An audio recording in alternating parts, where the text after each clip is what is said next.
দেশের এই সংকটকালে বানভাসী মানুষের পাশে দাঁড়ানোর জন্য আমি দেশবাসীর প্রতি উদাত্ত আহ্বান জানাচ্ছি।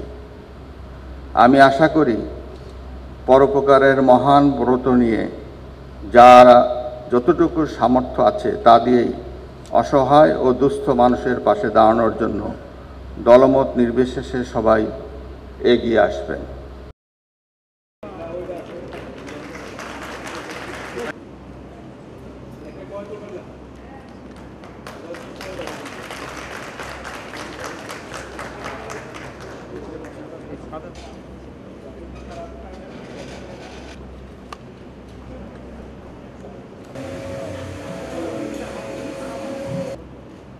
ডক্টর বেশ কয়েকজনের প্রাণ গেছে।